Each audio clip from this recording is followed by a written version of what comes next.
All right. Hi. What's up? Oh my God. Look, I'm here. I'm here. I'm here. I'm on YouTube. I'm on TikTok.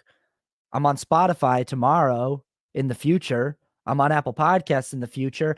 And it's people pleaser. We're back. We didn't have an episode last week, but we're back. I got my teeth pulled last week. Well, so this is the ongoing saga on this show is my friggin' uh hatred of of dental hijinks and how much stuff I've had to do with my mouth. But I got it done. We did it. I did it. I got a tooth pulled last year on this side. They finally were putting the post in for the implant on this side. And while they were doing that, they took a tooth out on the other side that I got a root canal on last year. And they told me, oh, the root canal didn't take. Sorry. Root canal didn't work. We got to take that tooth all the way out. But while they were able to do the extraction and put the post in for the implant all at the same time on this one, but it just meant that my mouth was healing last week and I was just not feeling up to doing a podcast. I didn't have any guests lined up or anything like that. I don't have a guest lined up this week, but I just didn't want to do it. So I didn't do it. Okay. But we're back and my mouth is fine. I'm still having a hard time chewing, particularly on the side that got the new tooth pulled. And I have teeth missing on both sides now. And there's like stitches and it's weird, but it's fine. I made it through it. Anxiety wise, made it through it. Really proud of how I did panic disorder wise with the dental procedure. Really stoked on that. I was nervous that whole morning. Of course, I was nervous the whole week leading up to it. I was having a hard time eating and just like really feeling that anticipatory fear. Day of the surgery came and there was like a relief a little bit that morning because I was like, hey, I've been stressed about this for a few weeks now. This whole week leading up to it, I've been like really stressed. And now in just a few short hours, it's all going to be done. There was sort of that's nice. I try to find these moments in my panic disorder, in my experience with fear where I can go like, this is sort of a nice feeling to think like in just a few short hours, win, lose, or draw, whatever happens, even if they totally botch the surgery and they totally fuck it up where like my heart stops because they give me too much propofol or whatever happens, in a few short hours, I'm going to know the outcome and it's all going to be done. And there was sort of a relief in that. But yeah, my dad drove me down to the oral surgeon and my heart rate was going up and I was trying to control my breathing and trying to like move one step at a time through the discomfort, through the pain. That's sort of my way of going about this sort of exposure therapy these days is just like, you just got to keep moving through it. Just one step at a time, moving through it. And Chelsea asked me if I'm coming home for Christmas. I don't think I am, Chelsea. I was going to, but I don't think I am. I was just there. I think I'm actually staying in LA, but enjoy the holiday. Anyway, moving through the fear one step at a time. I get to the office. My heart rate's really high. I get in there. They need like the payment's not working at the payment that I gave them. I have to give them a different card. I get into the chair. They hooked me up to an EKG this time. Last time I did this surgery, there was no taking my vitals or hooking me up to a heart monitor machine or anything like that. This time they took my vitals. They hooked me up with sensors to like an EKG. They were like, they wanted to monitor everything. And they go, oh, your blood pressure is really high. Is it normally this high? And your pulse, your heart rate is really high. And I said, oh, well, yeah, my heart rate's been pretty accelerated for the last hour or so. I'm pretty nervous. And they were like, okay, do you think you can get it to come down? And I said, is it a problem if it's high? And they said, it could be. So I don't like that, but I'm like, well, I'm here, right? I'm in the discomfort. I'm not freaking out. I'm not outside the office crying. And like I have been before in the past, I'm in the office. I'm in the chair. So I'm like, okay, last step. I just got to see if I can slow my breathing down, see if I can get my heart rate to come down a little bit so that they can get these drugs in my arm and I can go to sleep and have this surgery done. And I did it, dude. I did it. I focused on it. I tried to meditatively just slow everything down a little bit. I'm like, I'm here. We're at the finish line. I don't feel great. I'm uncomfortable, but it's okay. I'm moments away. In just a few short moments, if I can get my heart rate to come down, they're going to put a little needle in my arm and I'm going to go to sleep. I'm going to wake up and I'm going to have one less tooth. And that's what happened. And it was good. And we did it. And made it through. And this time the procedure all seemed to be a lot more successful. The last time I did it, I got a big old infection and it was like extreme pain for up to like 3 weeks. This time it's been a little over a week and I've had barely any pain at all. It's just sort of annoying more than anything. My mouth just feels like it's got stuff in it, and it's obnoxious, but it doesn't hurt and it's all good. And I made it through it. We got a lot to talk about on this episode of the show, so let's do it. The first things first is I want to just take a moment to respond to some feedback that I got from the last episode. So the last episode that I did 2 weeks ago was where I talked about why I think you're probably wrong about trans athletes in sports, specifically trans women. Went through all the typical arguments that people normally have that, it's not fair because there are biological advantages that you have to acknowledge. People born with male anatomy or assigned male at birth are going to be, in general, stronger than people born with female anatomy or who are assigned female at birth. Just in general, those are going to be the rules that we're going to all have to agree to play by. And it's not fair for people to have to compete against people who have physical advantages over them. Like that big argument, we attacked that. We broke that down about why that doesn't hold water and how you can't just uniformly say that like someone born with one set of genitalia is always going to be stronger than someone else. And also specifically talking about Leah Thomas and how she came 5th at the NCAA championship. And if that rule were true, she would have taken first and demolished everyone else, but she didn't. And in fact, like there are several female swimmers who were assigned female at birth who have beaten Leah Thomas in head-to-head competition. And that shouldn't be the case if Leah Thomas is the one who's always supposed to be dominating. We also talked about why the whole fairness argument isn't something that people use when it comes to athletes who are competing against each other who have the same genitalia or who are given the same gender assignment at birth from the hospital, like Muggsy Bogues playing basketball against Shaquille O'Neal. Like broke that down, went through the whole thing about like, is the entire point of participating in competitive sports just to win? Is that the entire point? And so everyone who doesn't win, there's no purpose in them being there. And it's like, no, of course not. There's a lot more to participating in team sports than just whether or not you win.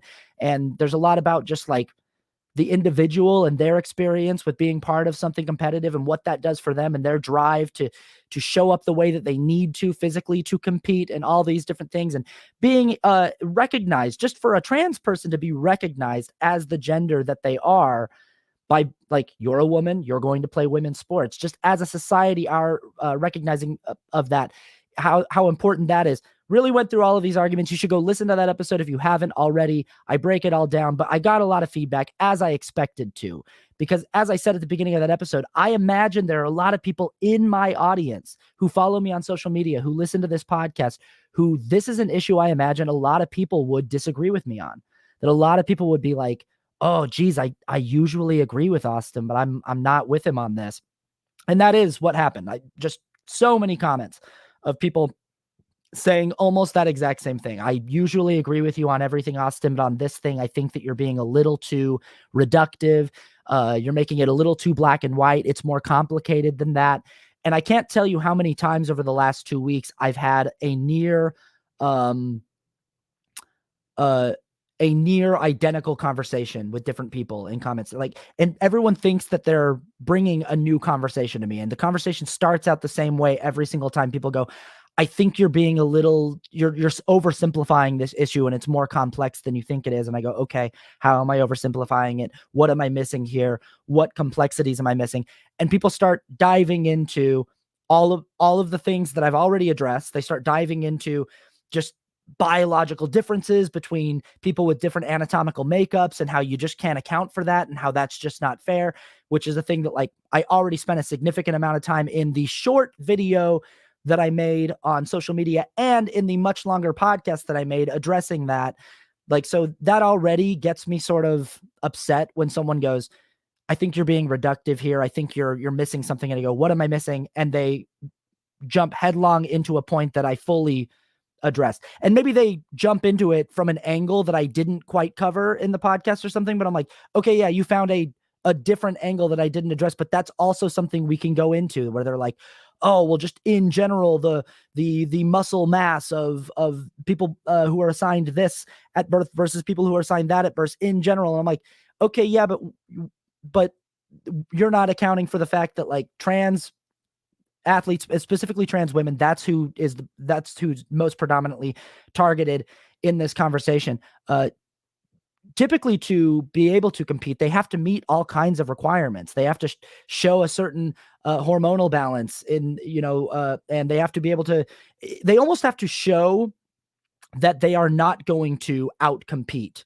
They have to show that they're not going to just dominate and win in order to be allowed to compete, which is a totally different requirement than cisgender women have to show. They would never have a cisgender woman be like, are you going to be too good at this? If you're going to be too good at this, you can't play. If you're going to be too good at this, we have to have you sit down. Trans female athletes, trans women athletes very often have to show that they're like not going to be too good at it in order to be allowed to compete. So like a lot of these arguments of just like the fairness, that it's too unfair. I addressed all that in the podcast, and I addressed that in the video. And like, there's so much information out there. If that's actually your sticking point, if that's what you're stuck on, I would just encourage you to go be curious about that and to go actually investigate for yourself what goes into what requirements are there for trans women who want to compete in sports, in women's sports. Like, go and look into what it actually takes and see if your argument still holds up and still holds water. Just be curious about it. But then, so these conversations that I was having with people, they would do that. They would start in on the topics that I already addressed.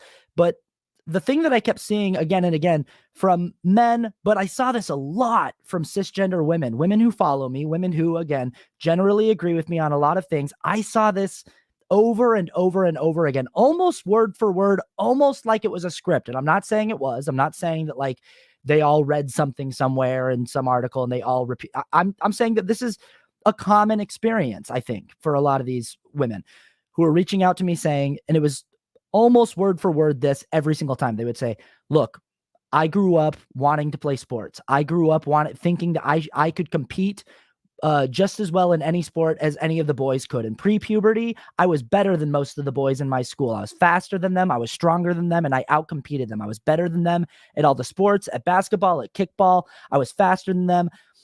And something changed after puberty where I started getting outcompeted by these boys, and it started making me mad. And even still, I was faster than some of my male friends, but then also I was annoyed that like my school started making it so that I had to compete with only girls. They wouldn't let me compete with the boys anymore. And I still wanted to compete with the boys. And the boys sort of lorded it over me that like their sport was more popular than mine, and that they were better at their sport than I was at mine. And I always wanted a chance to compete against them, but I couldn't. So there was sort of this like, there's this story that I kept hearing over and over again of people who had personally an axe to grind with just sort of the gender dynamic in sports in general, and that they felt slighted by our patriarchal society. And I think that feeling of being slighted and feeling of being shortchanged and being looked over and passed over and sort of looked down on is 1000% valid. We absolutely live in a patriarchal society that looks down on women in sports and that looks at them as, you'll never be able to do this as well as a man can do it. And your sport will always be less popular because it's less entertaining, because you guys aren't as good at it. And I see that frustration, and I think it's 100% valid. And a lot of these women would tell me, you know what I learned to do is I learned to just say fuck them and embrace the fact that I competed in women's sports and just be as good at women's sports as I possibly could. And I just decided to be the best female athlete I could possibly be. And I went, hell yeah, more power to you. And where this story would always wind up is they would say, so when men get included in my sport after a lifetime of being looked down on by men and having things stolen from me by men and having men take things that I want and not being allowed access into spaces that I want to compete in because men say I can't, and not only in sports, but in my life being preyed upon by men, made the object of objectification and men's sexual desires and the male gaze and sexual assault and all of the stuff that goes into that, to now have this space that I was told, this is your space. Women's sports is where you are going to compete. To now allow men, biological men, into my space really bothers me. And this is, and I heard this over and over and over again from person after person. And I talked about this on the podcast too, that like at the bottom of all of this, when you get through all of people's different arguments, at the bottom of all of this is, are you able to accept trans women as women or not? Are you able to accept trans women and their identities as valid or not? And that's really, I think, what's at the core of this issue. Because what I hear when someone tells me that their whole life has been this struggle against like how shitty men have made them feel and how men have made them feel, which again, valid. We live in a patriarchal society where men are making women feel less than and second class and weaker. And that is a valid frustration. But if you cannot separate out in your mind cisgender men, predatory cisgender men, misogynistic cisgender men from transgender women, if you cannot delineate between those two, that is the core of the problem. So I had so many people tell me, I think it's reductive of you or rude of you or short-sighted of you to call me transphobic, because I'm not transphobic. I support trans people. I support the cause of trans people, of non-binary people, of queer people. I want them to be respected. I want them to feel respected. I want them to feel seen and validated. But if you tell me that just because I have this sticking point on sports, I'm transphobic, I don't agree with that. And I think that you're being reductive or short-sighted or kind of rude to me. And look, I get it. I get it.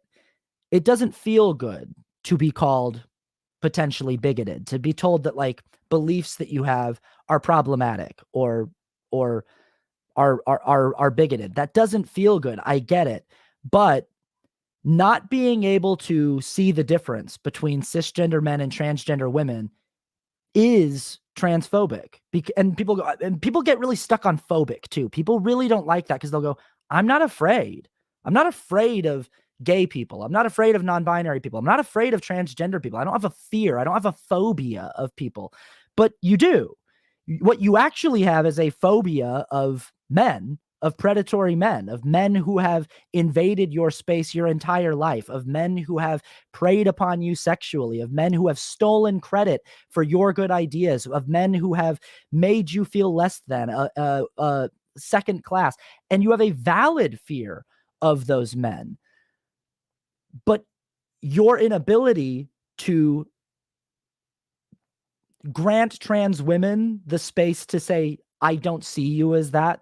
I recognize you as a woman who was assigned male at birth, who was born with male genitalia and some male anatomy, maybe not even all, but like enough male anatomy that that's the gender assignment they gave you.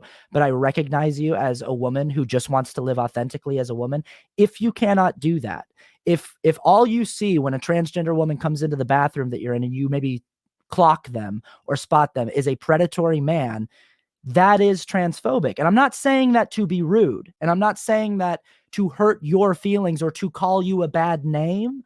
I'm saying it to be accurate and specific, that what you have is, even if you don't like the way it feels, like you have a fear of these people coming into your space, because what you see when these people come into a space that has been designated for you is an invader. You see someone who does not belong there coming in to take something from you. And I just kept seeing this over and over and over again. People would say this line to me over and over again. They'd say, I care about trans women and I care about women. And they would say, I don't think you, Austin, care enough about women, the women who are harmed by trans women coming into their space. And I would hear that over and over again. Austin, you don't care about the women who are harmed by these trans women coming into their space and stealing trophies from them and outcompeting them. And I'd be like, hold on, like, you're not hearing yourself there. You're saying in that sentence that women and trans women are not the same thing. And that's turf shit. And so people would go, don't call me a turf, call me a transphobe, whatever you want to call me, whatever bad name you want to call me. I'm not saying that to be rude. I'm not saying that to call you a bad name. You are engaging in rhetoric that separates out women, not even just cisgender women. You see the umbrella of women as not inclusive of trans women. You see trans women as a separate thing. And what you see trans women as, and what is revealed in the rhetoric that you engage in with trying to be exclusive of trans women in sports, is you see trans women as fundamentally, at their core, men who see themselves as women, but who aren't real women, who are invading your space and taking things from you that are rightfully yours, just like all the other cisgender men who have done that to you your entire life. And again, I get where that frustration and that fear comes from, because your anger and your frustration at cisgender men, at predatory men, is valid and is warranted. But misdirecting that anger at trans women is the problem.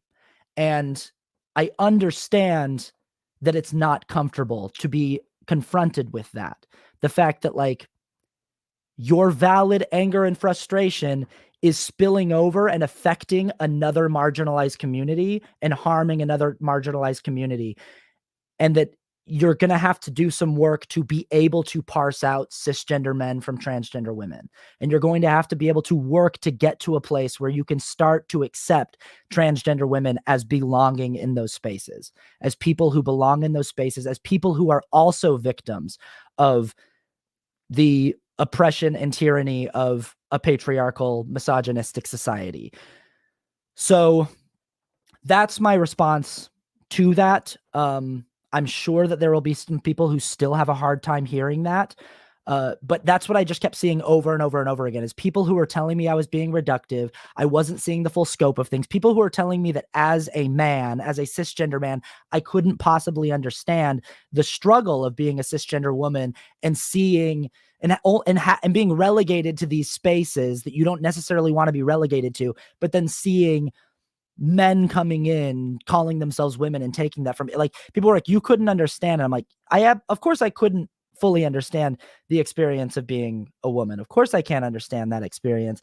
But that doesn't mean that I can't see how it's problematic to conflate transgender women with cisgender men.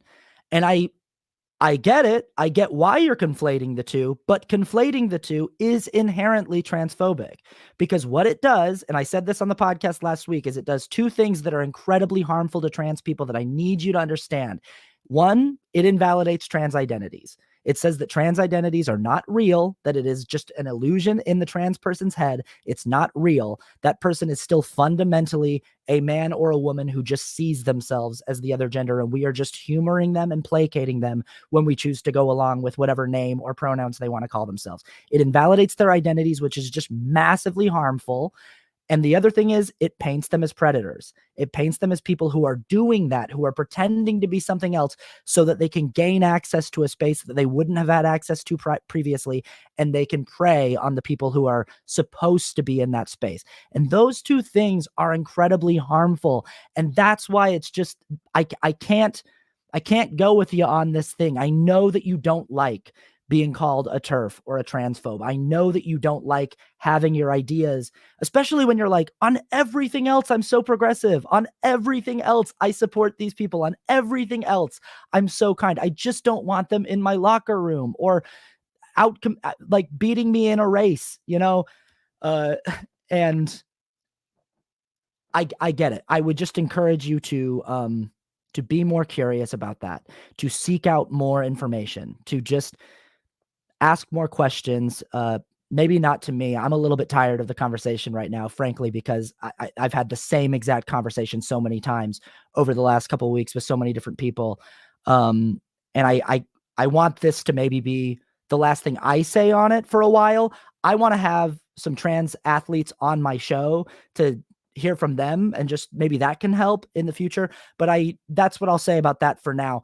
There's a few other things I want to talk about on the show this week, so I'm going to move on from that. But I just wanted to address the fact that I did get a lot of feedback on that episode, as I expected to, and that I wasn't particularly impressed with any of it. I'm always looking for someone who's going to make the argument that I haven't heard.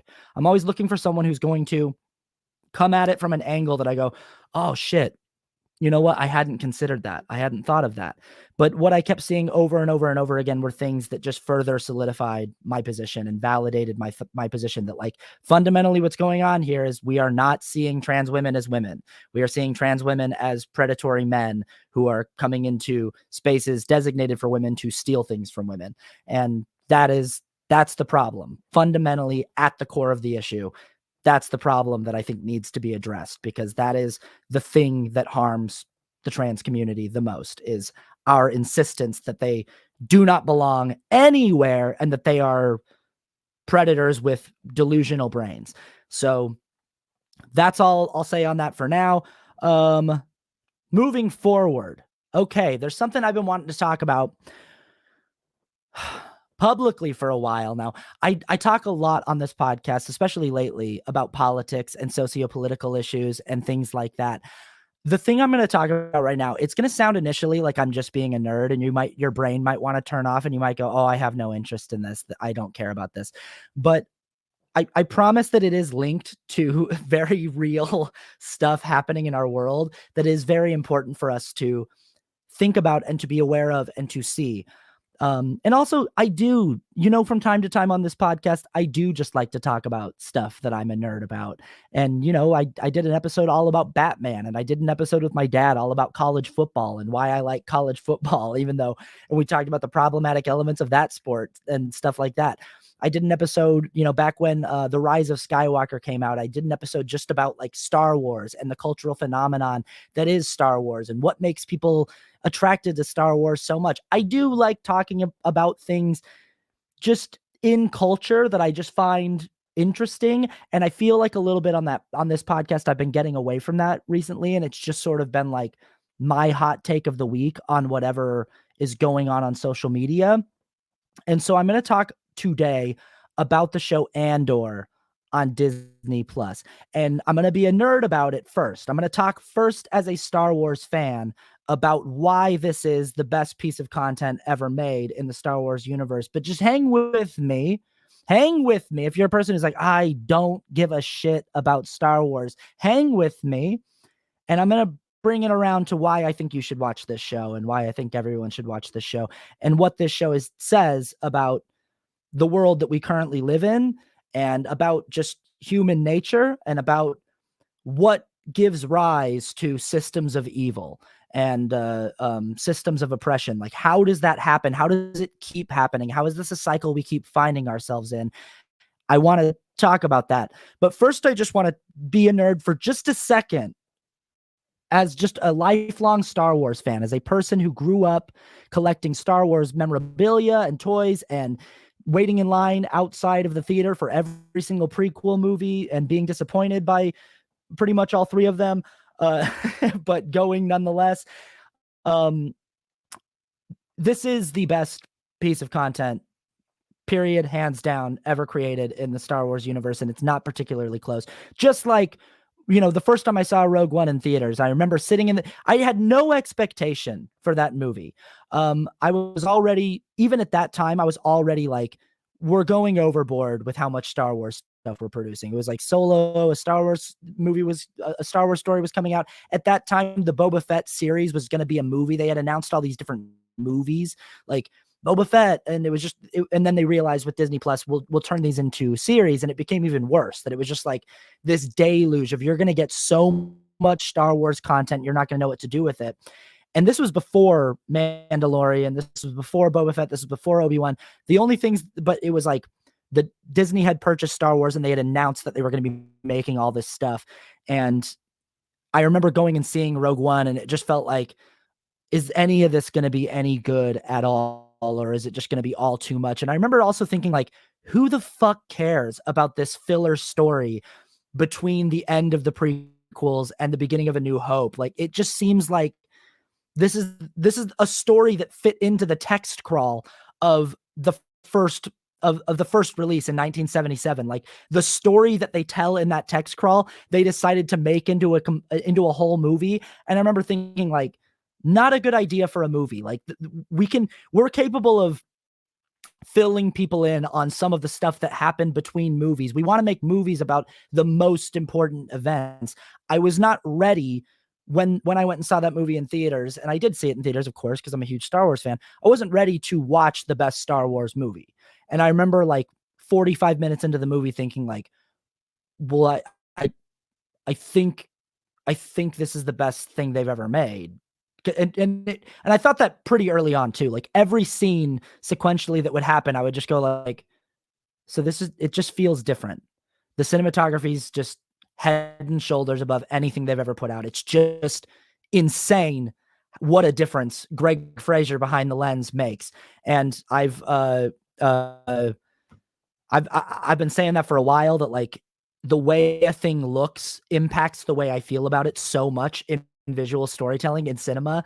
Like a big problem I have with a lot of the Disney Plus shows is they look like glorified CW shows or like expensive fan films. Like the cinematography just looks cheap. They shoot a lot of it in this egg studio thing that they have at Disney, where they do these LED screens of different locations, and it just everything feels fake. Everything feel kind of the way that the prequels felt. Like the prequels look like Space Jam. Like the prequels literally are like a real actor in a completely animated environment. The floor is animated, the furniture is animated, the walls are animated, every character is animated except for Liam Neeson and Ewan McGregor, and it looks like Space Jam. And nothing feels real. Whereas, the original trilogy had this tactile element of like real practical sets that made you feel like you were immersed in a world. And they had the right cinematography for the type of movies that they were making. It felt like colorful, schlocky B movie fare. But when you in the modern world with the technology we have, it's sort of insulting, and the money that Disney has, it's sort of insulting to watch how bad the cinematography is on some of these shows and some of these properties. And then Rogue One comes out and Greg Fraser's behind the lens, and it's like, oh, I mean, this can look stunning. This can really look gorgeous, and just looking pretty is the first step. Then you have a script that has dialogue that doesn't feel, I mean, it's almost too good because it doesn't feel connected to the rest of the cinematic universe, because in the rest of the cinematic universe, people talk in kind of like wink at the camera, tongue-in-cheek one-liners, and everything's, written for comedic effect and stuff. And here you have characters talking who sound like real people, and it's almost jarring to hear. It's like, this doesn't sound like a Star Wars movie. It doesn't look like a Star Wars movie from the color grading and the cinematography, and it doesn't sound like a Star Wars movie. And now you've got, because the dialogue's better, you've got performances that are blowing away anything that's ever come in the series before. And now you've got a story too. On top of it all, you've got a story to tell here, which again, it was just the text scroll at the beginning of the first movie.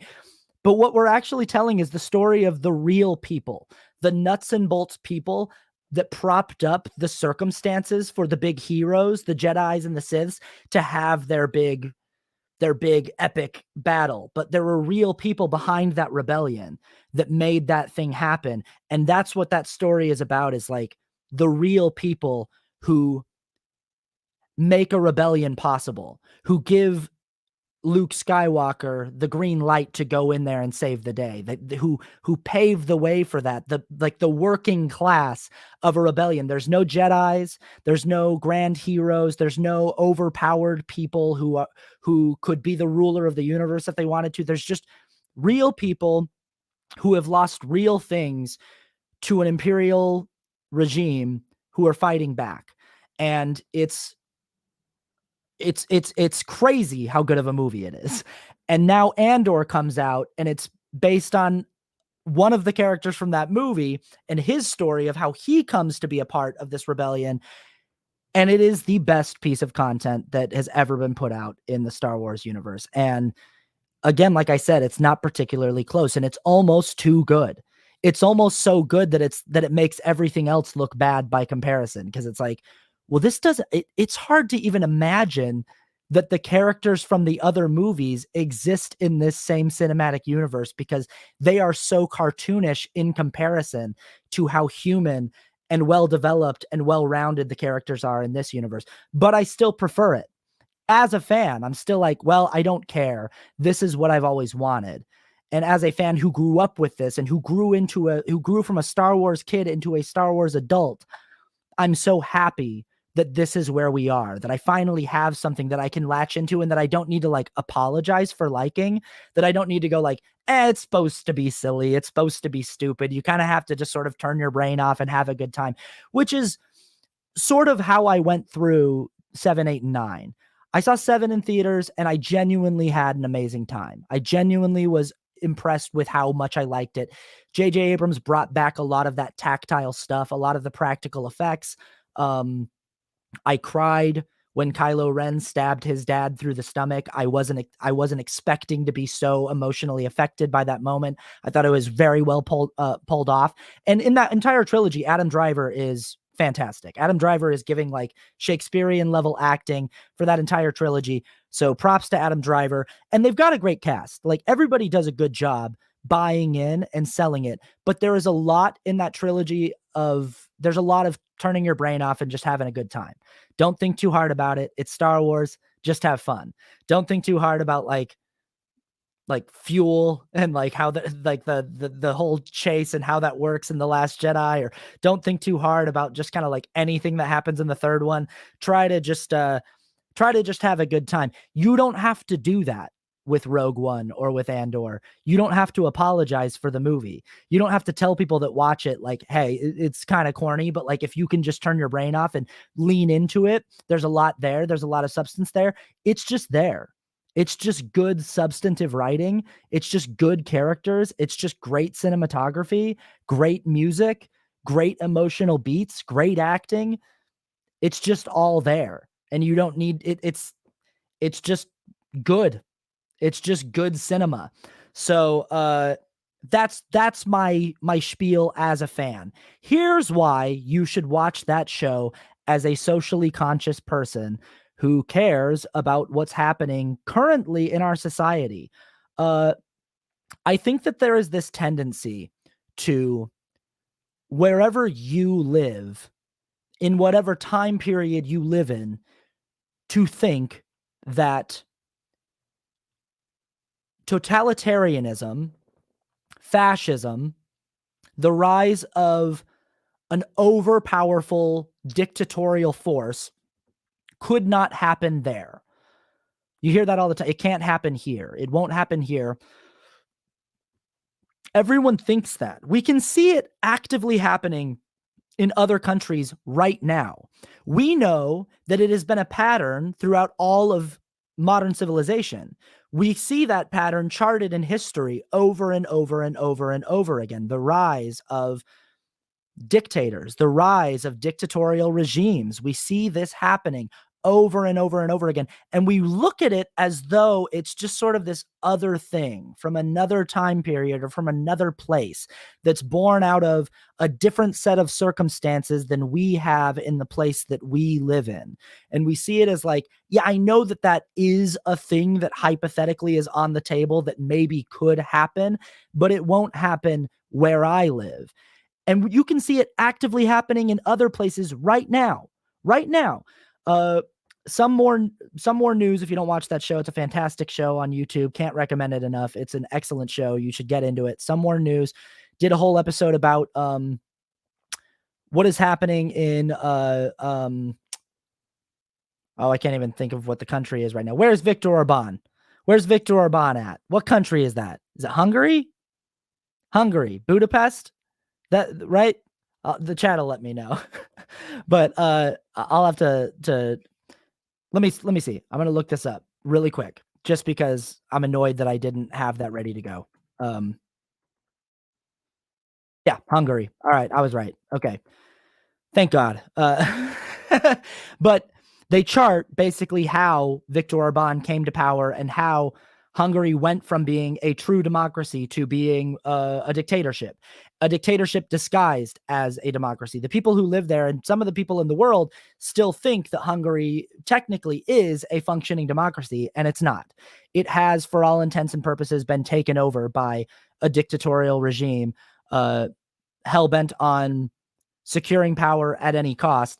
And it's very obvious. Like, they're not even really pulling their punches anymore over there. Like, Viktor Orban has very strong and popular opposition to his power, but he wins elections by such steep margins that it's not funny. Like people in America are, like, who are election deniers will say, it's so unbelievable that 81 million people could have voted for Joe Biden. I'm like, yeah, I get it. I get the sentiment. Like, I think it's crazy that 75 million people voted for Donald Trump a second time.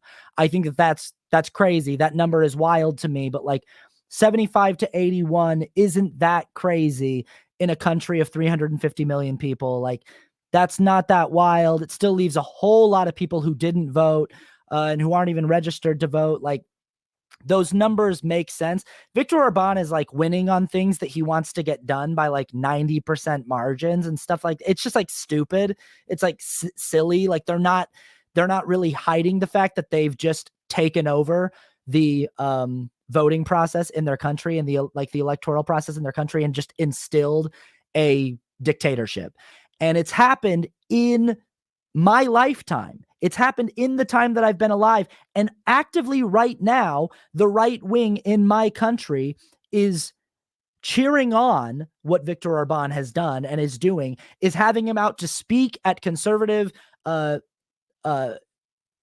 political action committees and stuff like that. He's like the keynote speaker at several things. He's come over to America and been a speaker at several huge conservative events. Like people love Viktor Orban. Steve Bannon constantly talks about what a great guy Viktor Orban is. Trump talks about what a great guy he is. So many prominent politicians on the right are saying, look what Orban has been able to do in Hungary. We should do that. And saying that we should just take over the democratic process the way that they did so that we don't have to deal with fair elections, making it so that we can't stay in power because they are aware that they have lost popular support in the country.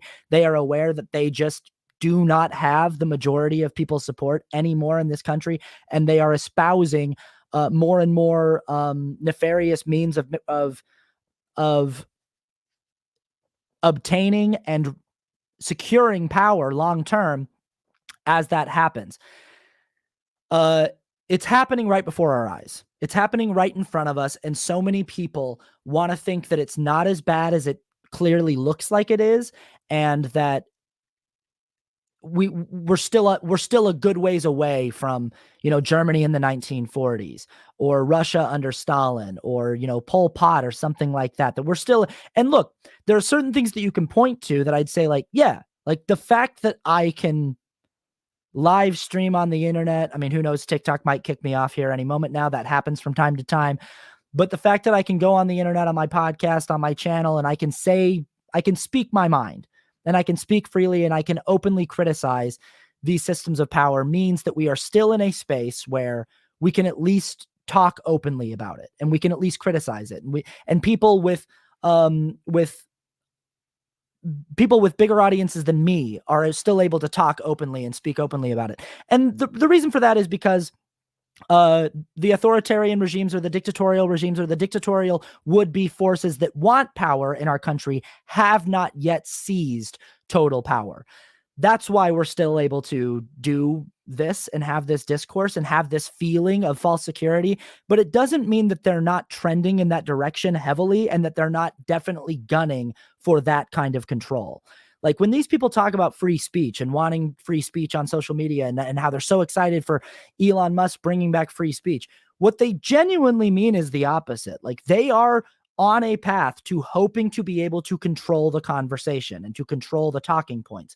They're totally all right with speech being censored. They just don't want their speech to be censored, and they want to be able to say whatever they want to say without being called out for it. But they still they still prefer to communicate in dog whistles and code speak, because when someone like Kanye West says everything that they think internally out loud and says it without the dog whistles and without the code speak, they're still sort of forced into a position of being like, oh no, that's bad what he said. Don't say that, Kanye. And they're like, shut the fuck up, man. You're not supposed to say it that explicitly. Dude, like chill. At least pretend like you're trying to like disguise it a little bit. But what they would actually, and that's the thing is like, so that's going back to Andor. That's the thing is dictatorial regimes, fascistic regimes, authoritarian regimes, they don't often say out loud, I'm an evil person and here's my evil plan. That's not how it happens. Adolf Hitler didn't get in front of Germany and say, hey guys, I got some real fucked up shit I want to do, and this is how I want to do it. He did, but he used disguised language. He used the language of fascistic cult leaders, where you find a common enemy, an enemy of the national identity, and you villainize that enemy, but you make the villainizing of that enemy rooted in something that feels rational, that this person, these people are threatening our way of life. They're threatening our national security.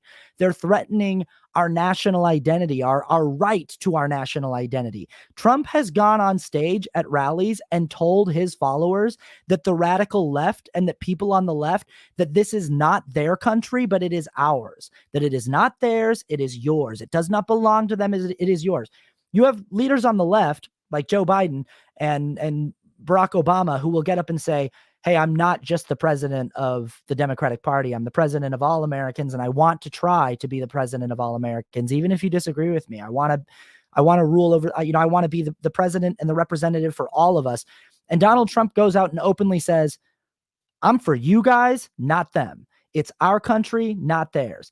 So this is sort of the tactics is you can openly state your agenda, but you still have to couch it in something that feels like it can have a rational or reasonable explanation, so that if people look at it and go, hey, that's fascistic rhetoric, that's dictator stuff, that's I mean, he's doing what Hitler did. People can go, well, not explicitly. He's not talking about exterminating anyone or getting rid of anyone. It's like, well, he kind of is. He's saying that half the country doesn't belong here and that this is not their country and that we need to do whatever we can to take it from them and make sure that we get rid of our enemies. So he's not using words like exterminate or wipe from the face of the earth necessarily, but he's more or less saying that. And that's sort of how these things germinate and rise in the early stages. It's not until total power has been secured that the mask starts to slip more and more and more. But we can see it. People who are paying attention, you can see it. You can see the insidiousness behind the rhetoric, the insidiousness behind the code speak, behind the dog whistling. We can see it.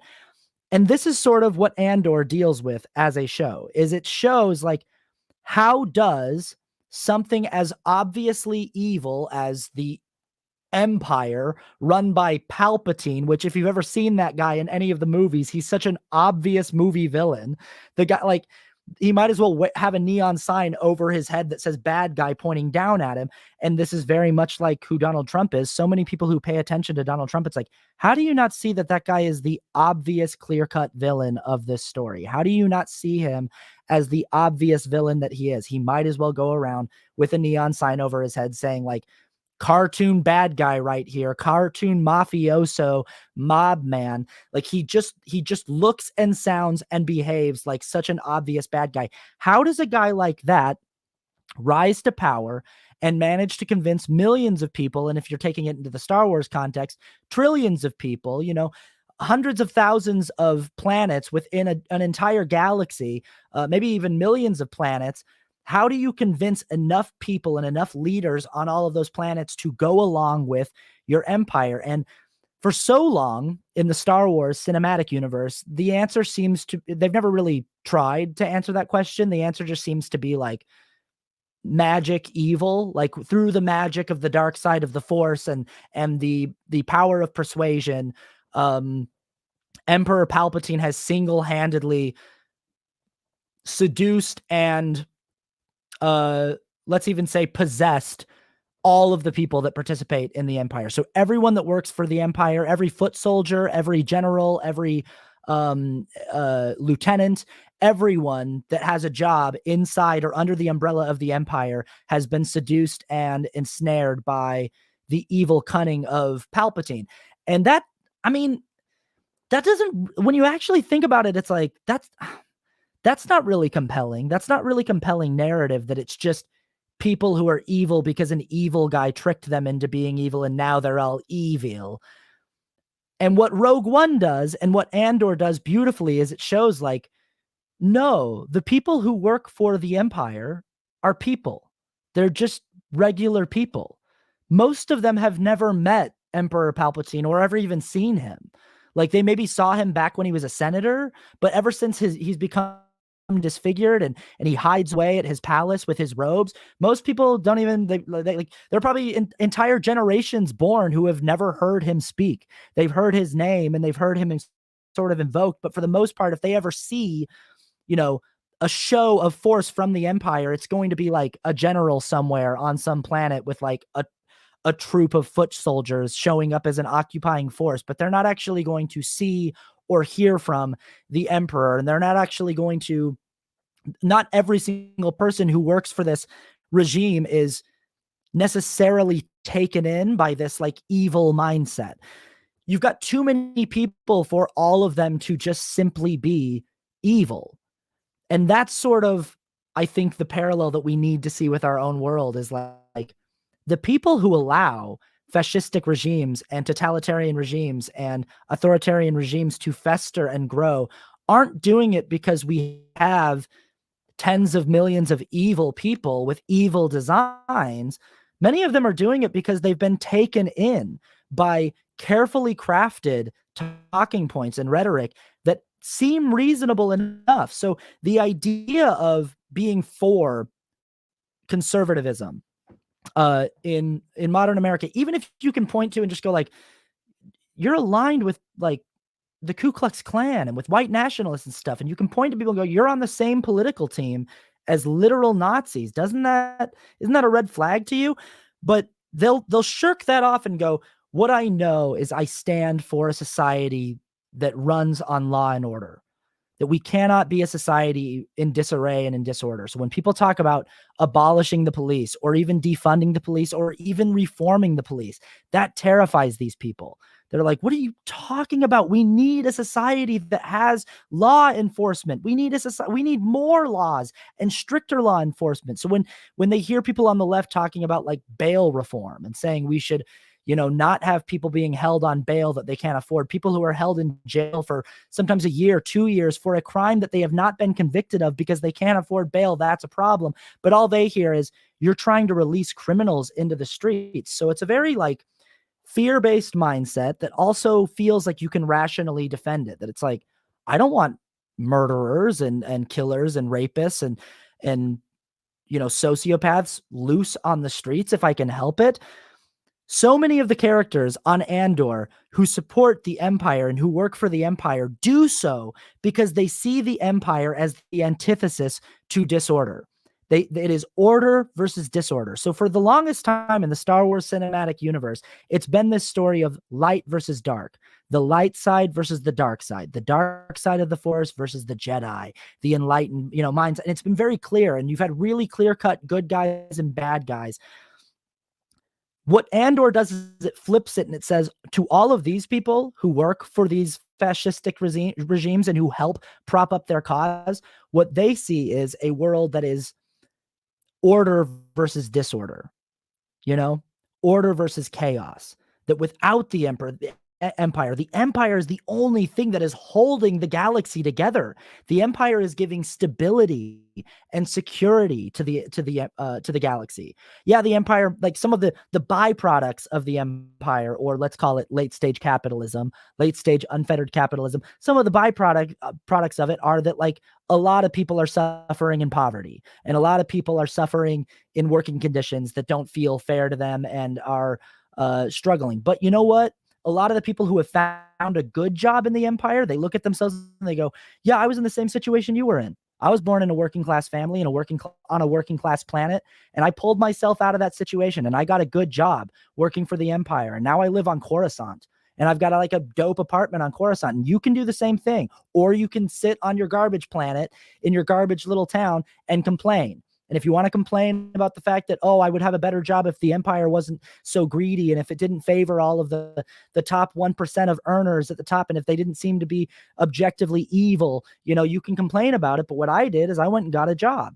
And what I see here is order and civility and the preservation of rules, like we need rules in order to have a civilized society.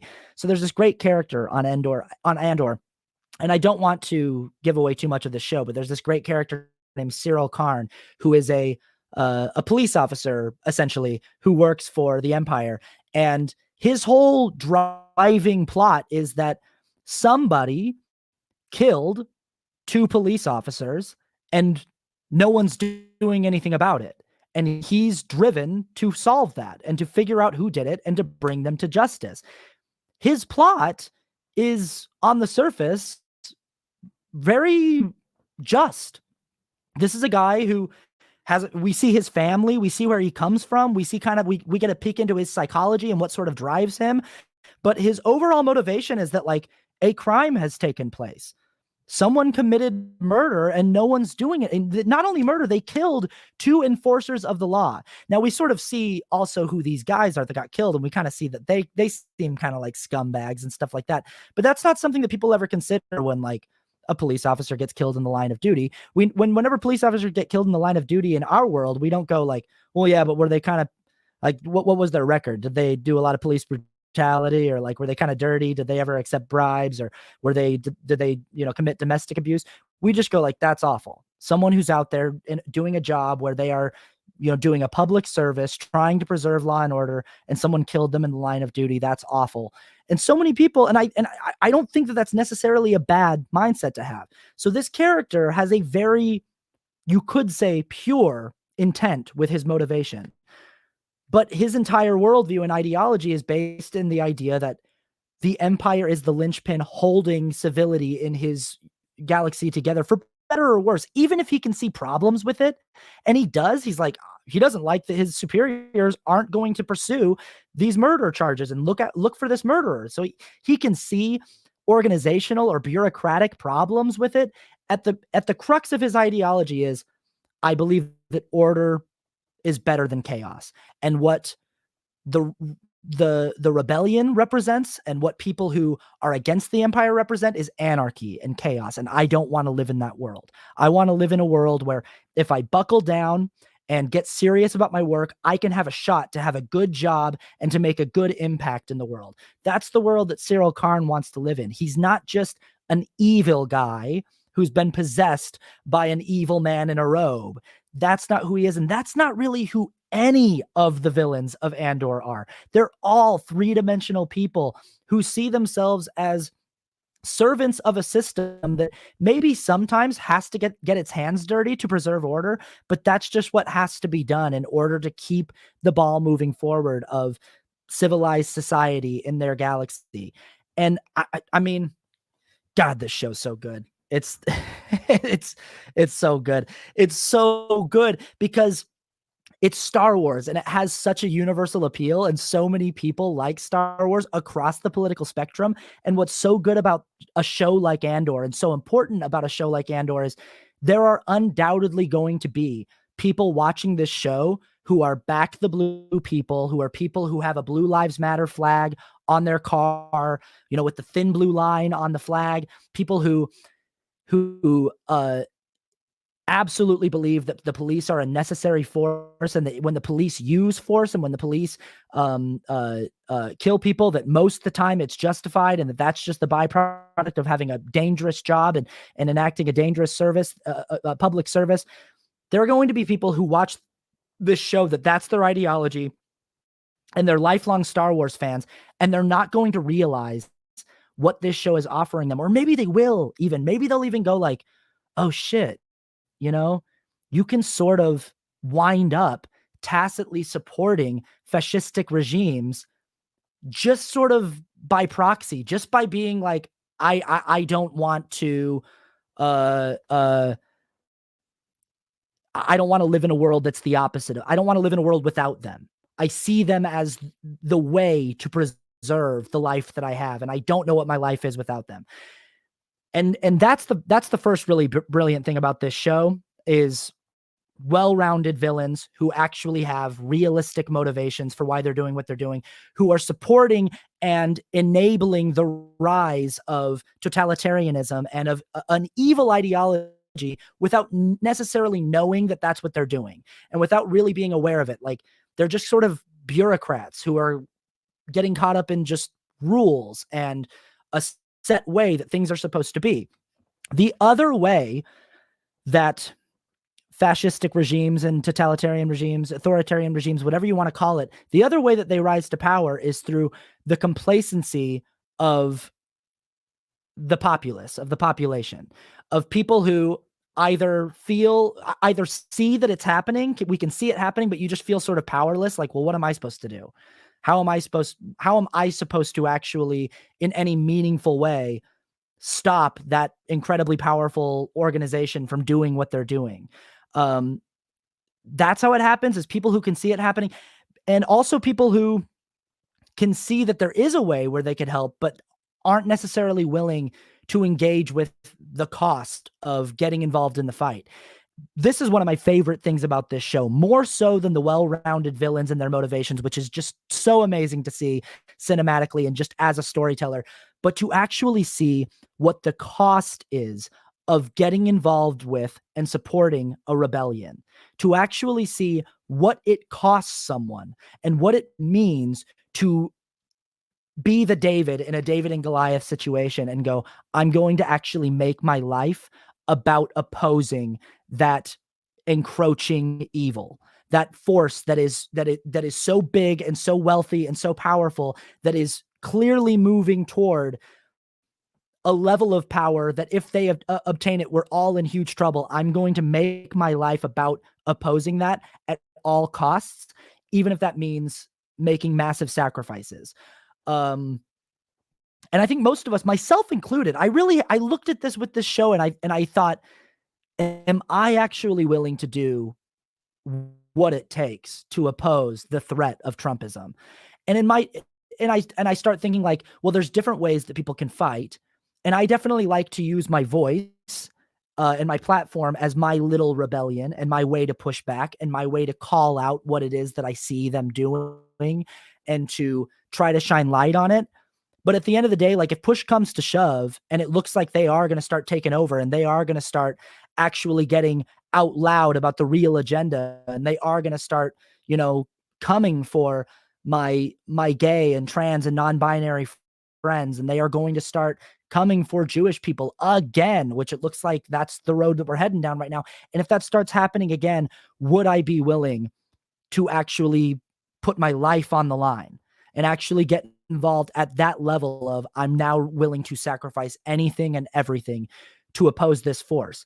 And I think that a lot of people, when it gets to that level, do get involved at that point where it's like, okay, well, now it's happening. Now my country is actually thrust into civil war where I no longer have the option of civil disobedience or of pushing back with just my voice or just a platform or just a spoken word or written word or a message. Now I actually have to get involved at the level of physical force.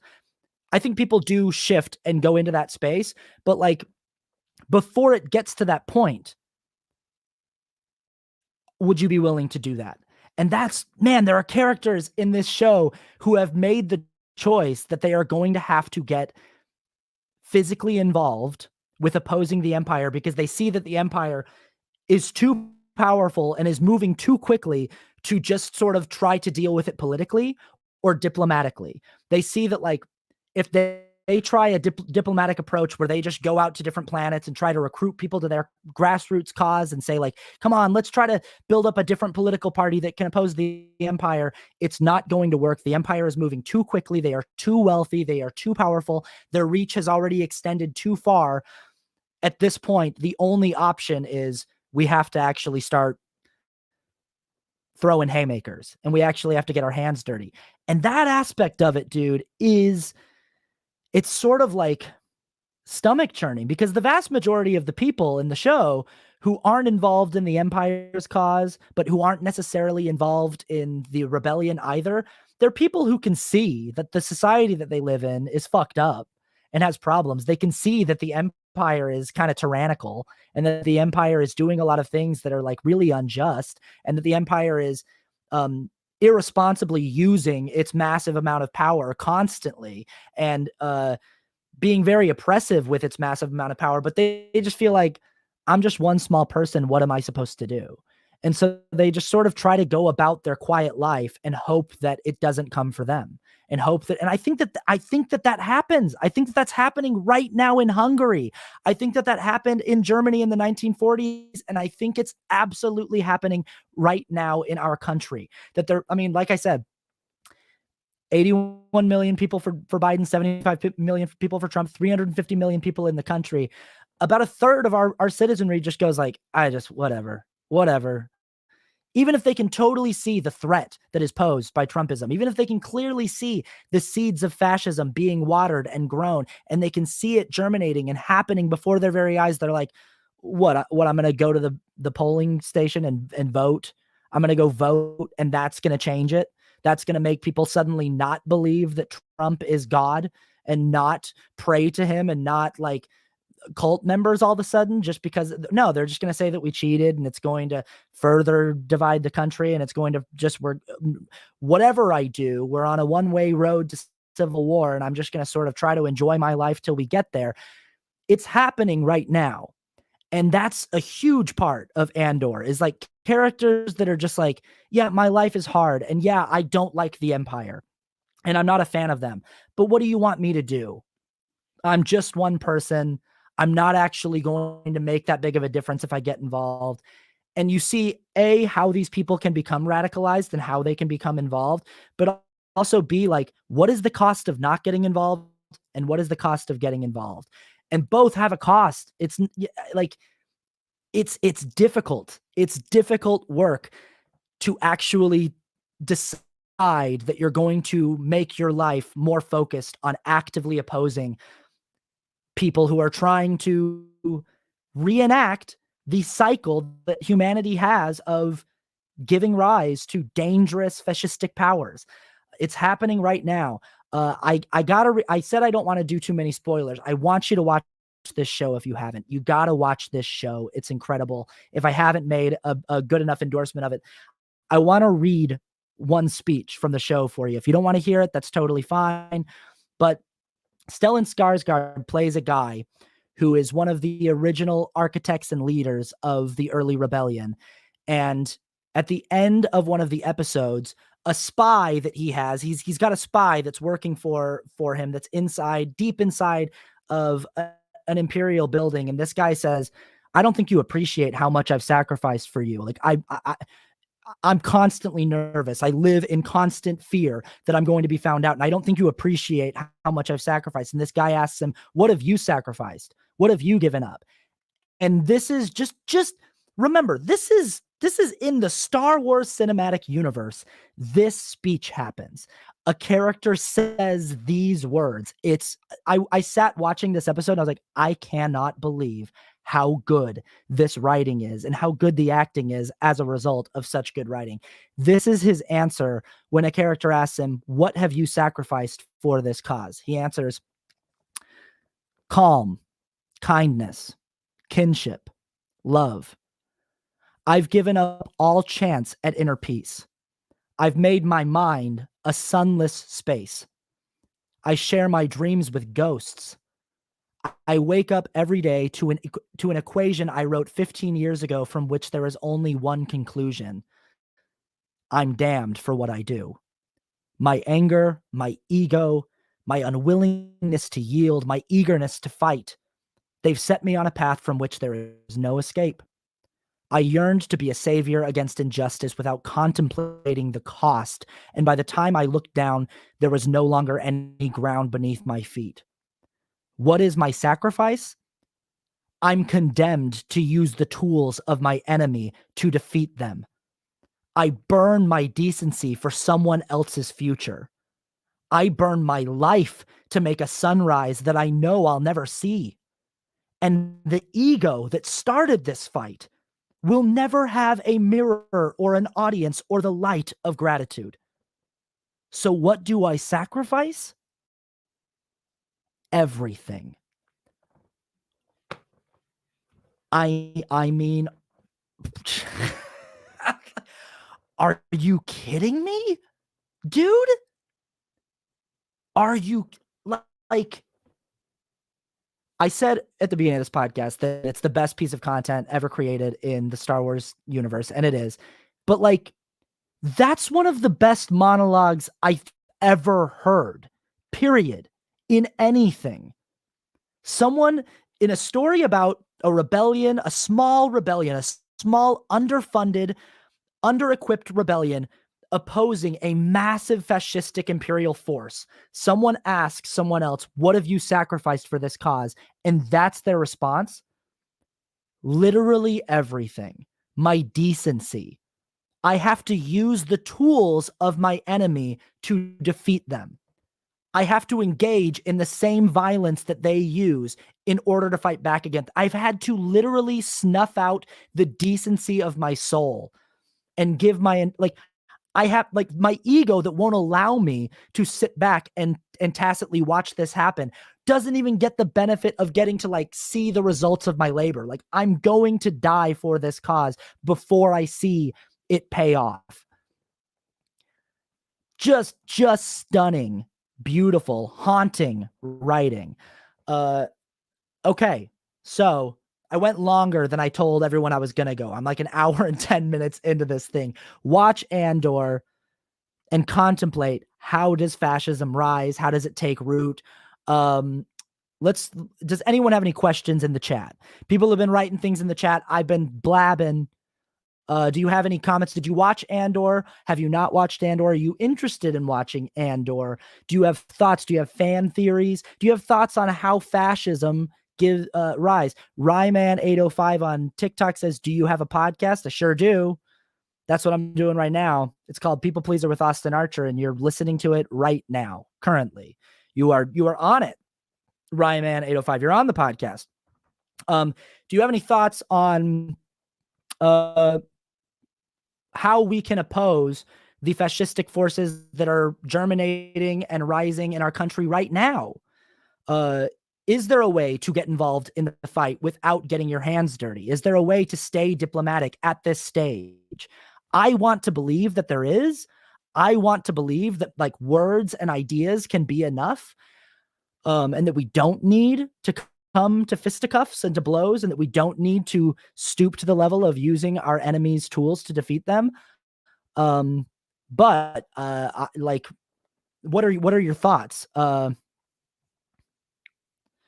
Nicole Hall on YouTube says, I wasn't interested until I heard this stream. Yeah, it's not enough people are watching the show. That's the other reason why I wanted to talk about it, is like nobody's talking about it. Like, I go out to lunch with friends and everyone's talking about what TV shows they're watching, and there's a lot of good TV on right now. And I get it. Nobody's watching Andor, and I get it because most of the Disney Plus shows, Star Wars or not, have been bad. I've said this on the podcast before. Disney's bad. They're bad at making stuff. That's why Andor's also so frustrating, is like, I wish Andor was like on HBO or something, or somewhere where people would take it more seriously. It's crazy that Disney Plus has anything to do with the production of a show as good as Andor is, but I really give them like no credit, other than credit for like letting Tony Gilroy and his team do their thing. That's the only credit I give them. But what's frustrating is that, like, they're not going to be inclined to make more shows like it if nobody watches it.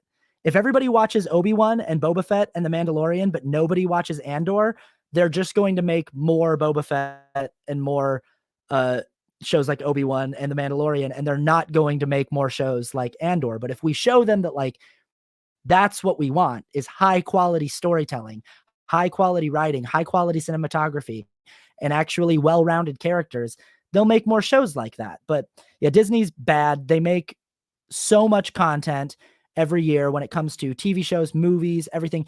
When it comes to the Disney Channel, all this stuff, and like 98% of it is just garbage.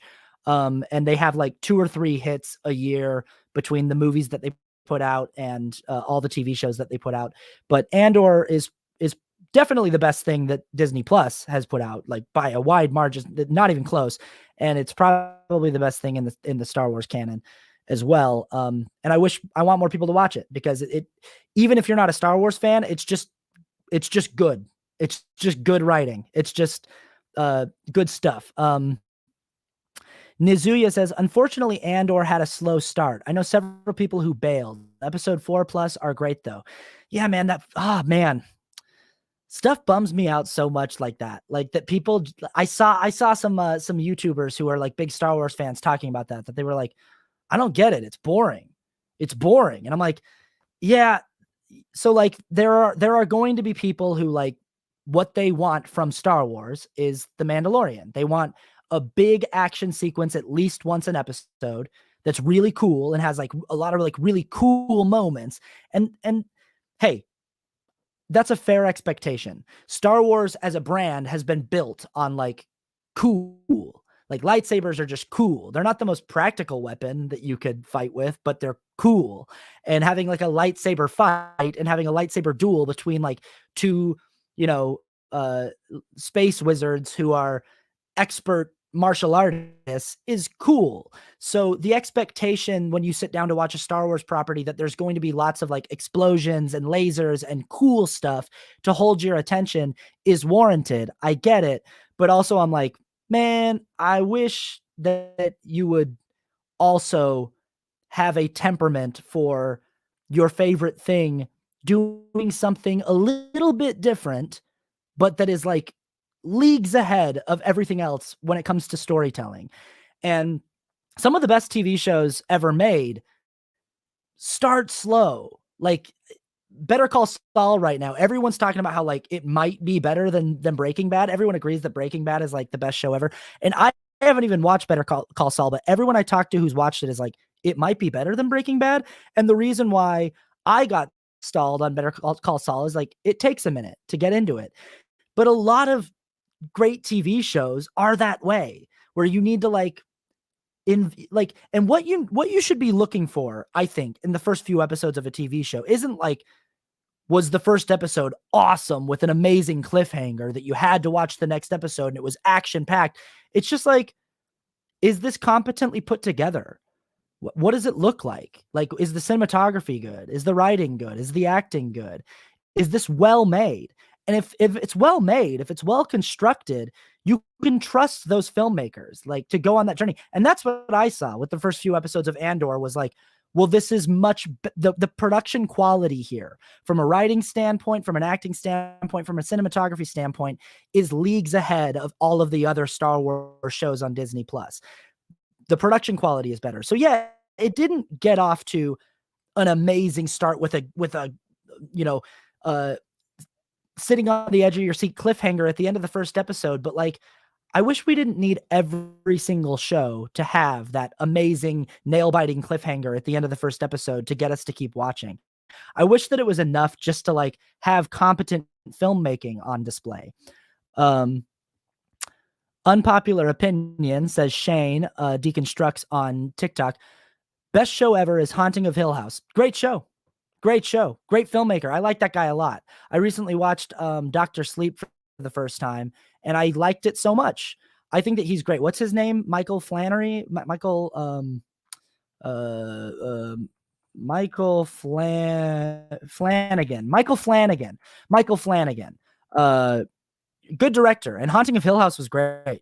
Was fantastic. I really, really loved it. I don't know if I'd call it the best TV show ever, but it was fantastic. Really, really entertaining and also just like solid acting, solid writing, solid direction. Mike Flanagan does a really, really good job with properties like that.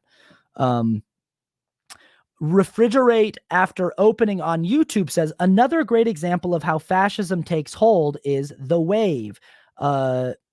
True story, but of course the movie has some traumatization. I've seen that. We watched that in high school, and it's a movie, at least the movie that I watched was about a high school that's doing a totalitarian experiment where they're simulating a totalitarian society, and in that simulation it gets out of control and the people with power start liking it too much. And like we actually did that. I had a class in high school called American Problems where we simulated different kinds of world governments, and we did a totalitarian simulation, and I was the chairman, which was the leader. And it was fun in that it was a dramatization of something that was like really over the top, and it was like a fun character for me to play, but it was also like kind of scary. Like I mean, there was an image of my eyes blown up on the wall, and when I wasn't in the classroom, everyone had to keep their eyes on my eyes, and I had state police that would watch people and make sure that they were watching my eyes. And then when I would come back into the classroom, everyone had to stand up and salute me. When I would walk through the halls at school, the people who were part of my state had to salute me when they saw me. And I got so wrapped up in playing the character that I was, for the 2 weeks that we did the simulation, I was an asshole to my classmates and my friends. And people afterward, we did a postmortem afterward and did feedback, and everyone got to say like what their experience was like. And my experience being the leader of the state was, like I said, it was fun. I had fun. I got off on it. I was having so much fun being the center point of this whole experiment, that everything would like revolved around me. I got to give a huge speech in the auditorium to my state and march them around the school, and like I commanded respect everywhere I went. But listening to my classmates talk about their experience, it was like I thought everyone was having fun like I was, playing along and being part of the simulation. Everyone was really mad at me at the end of it. People were like, you were so rude to me for the last 2 weeks. And I know that you were just playing a role, but like, I think you took it too far. And I think that like, you owe me an apology. Like several people were like, I didn't like the way that you treated me for the last 2 weeks. It wasn't fun. My friends told me, they were like, yeah, man, you went too far with it. Like like, like you were never out of character, and like and I wasn't. I was in for the 2 weeks and I was having a blast. But you even see that how like power becomes an intoxicant, and it can blind you to the harm that you're causing. And it was just this stupid little dramatization, this little experiment that we did in school. But like it really showed sort of how in my mind I was just playing this game. And I think that that's how Donald Trump sees it. I think Trump sees it as a game. I think he sees the entire political landscape as like this game that you either play the game or you get fallen in the dust into irrelevancy. And irrelevancy is not an option for someone with his public visibility. Like his livelihood and his entire life is built around being relevant and being in the conversation and being and having a meaningful impact. And the way that he plays the game is by being is through fascistic tools and means and being a dictator. But I think he's convinced himself that like there's nothing inherently wrong with what he's doing because he's just playing the game that as it was presented to him. Ryman 805 asks, are other Republicans playing the game? Of course. Yeah, absolutely. Again, Andor, it shows how people aren't doing what they're doing because they're just evil. Maybe Emperor Palpatine is doing what he's doing because he's evil. The Star Wars cinematic universe has a lot of just kind of evil people who are just evil for the sake of being evil. But both Rogue One and Andor have bad characters who are playing the game. Ben Mendelsohn's character in Rogue One, fantastic villain, is a guy who is playing a political game. He has this power struggle between him and Tarkin, and it's just this like it's this he's not doing it because he's evil. He's doing it because that's the position he finds himself in. And he either continues to climb that ladder and continues to play that game, or he dies. If he backs out, if he tries to get out of his duties at the level that he's at, Darth Vader is going to fucking kill him. So like, yeah, there's absolutely people who are saying reprehensible things in our political landscape, in the Republican Party, on the American conservative right, who are doing reprehensible things, saying reprehensible things, who aren't, if in their minds, evil people or bad people. They are just playing the role. You see this all the time with Republicans who like are clearly going against something they said 6 months earlier. That like 6 months earlier on the news, they said one thing, and then 6 months later, when the party shifted its messaging to another thing, they say the polar opposite. And it's like, well, what, do you not have any dignity? Do you not have any conviction with your ideals? And it's not that. It's just they're just playing the game as they see that the game is meant to be played. And when people question them, like, how can you flip flop like that? How can you be such a hypocrite? I think in their brains they're like, what do you mean? How you just don't understand how the game is played. Like, you're just ignorant of the fact that I'm doing what I need to do to survive politically, to keep my job, to keep my relevance, to stay involved in the machine. So it's not necessarily that I'm just evil. It's that I find myself in the situation I'm in. I have a high-ranking position with this particular political ideology, and this is what I need to do to stay relevant there and to survive and to provide for my family. Sarah Bear the Barbarian asks, can I enjoy Andor with minimal Star Wars knowledge? Yes, you can. I really, and I don't think that that's true of any of the other Star Wars shows. I don't think that you would enjoy The Mandalorian with minimal Star Wars knowledge. I don't think that you would enjoy Obi-Wan. Like, the only reason I enjoy Obi-Wan and The Mandalorian at all is because I'm a Star Wars fan. I thought Boba Fett was hot garbage. I didn't enjoy it at all.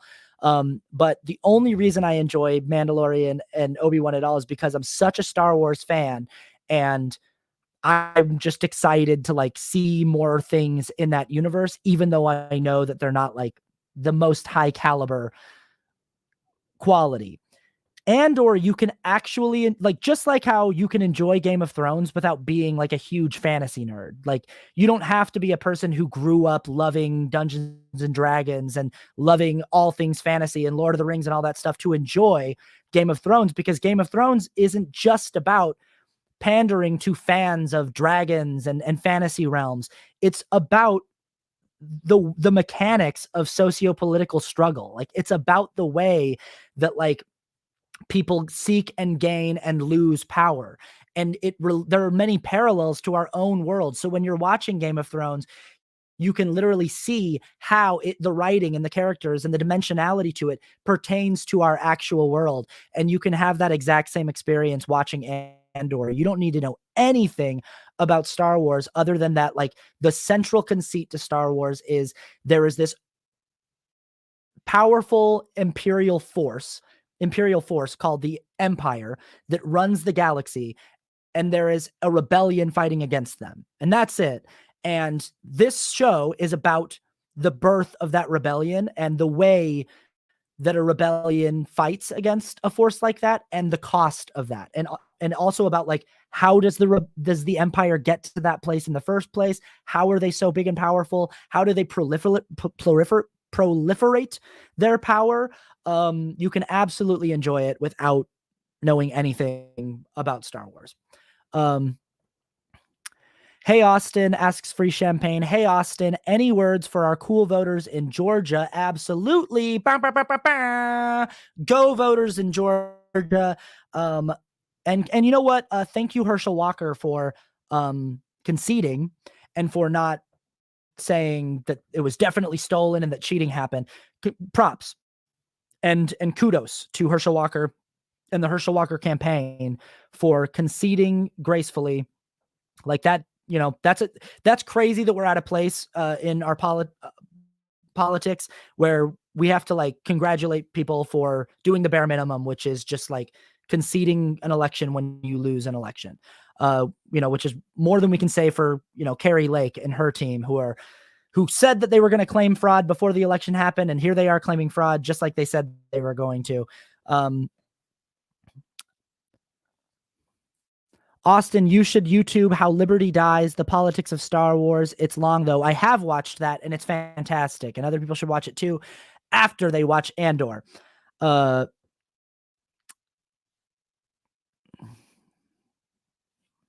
see here. Let's see if there's one more comment we can get to, and then we'll call the show.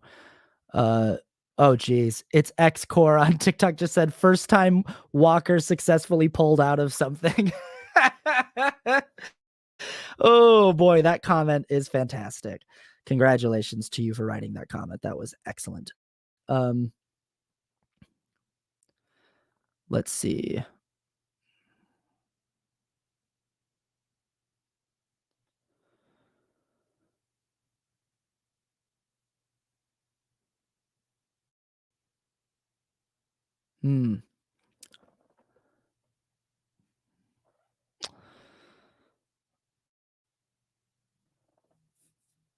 So, B Queen on TikTok asks, we'll end it with this. How do we fight back against these people with so much power, money, control, and no morals? That is the question. That's sort of the central question of this episode is how do we? And what does that look like? What form does your personal rebellion take? Does the size of the power that you're fighting kind of bully you into complacency? Do you just kind of go like, it's too big. It's too big for me to even conceive of trying to fight it. So why bother? That happens a lot. I don't know that I actually have an answer for that question. I know that the way that I'm fighting back right now is by doing stuff like this, just trying to my best to disseminate good ideas and good information and good arguments and to pull for marginalized communities in all things, to always pull and err on the side of pulling for marginalized communities over communities that hold disproportionate power over them, to call out injustice anywhere you see it. But is that going to be enough in a world that's so commonly these things get resolved with physical force? Will diplomatic means be enough? And I genuinely don't know. I always want to believe that we are evolving into a society that can and should be able to resolve our differences through diplomatic means and through just the exchange of ideas and through the exchange of information. But I genuinely don't know. I hope, I hope, and I'm going to continue fighting in that way until it looks like that's not a viable option anymore. And all I would say is I encourage anyone out there within the reach of my voice to get involved, uh, in whatever way you can, in whatever way you have availability for. Um, try to have these conversations with your friends and family and try to, get curious about things that you haven't been curious about before. And watch Andor. It's great. um, Hey, everybody, thank you for your comments and thanks for bearing with me on this episode and letting me be a nerd for a while and nerd out about.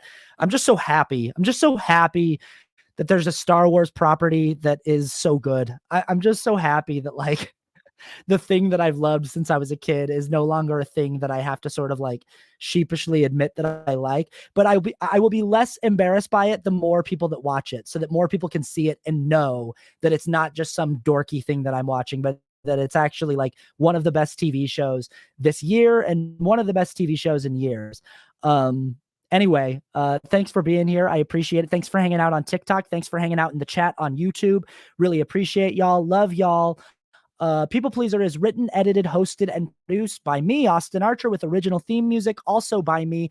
You can find more of my music by going to austin-archer.com or by going to austinarchermusic.bandcamp.com and buying it there, dude. Patreon.com/Austin Archer if you want to support this show and the content that I make. Shout out to the Patreon patrons. We love you so much. Hey, it's the holidays. So Cameo, I'm on Cameo. If you're looking for something fun to get for your loved one who you know is a big fan of your pal Austin, that's an easy thing. Get him a Cameo. I'll say hi. I'll say, hey, what's up? How you doing? Merry Christmas. You can find that at the links in my bios on all of my things, my Cameo, if you want to do one of those. I think that's about it. That's about it. Thanks for being here. We'll see you next week. Take care of yourselves. Take care of each other. Love ya. Bye-bye. Oh, there we go.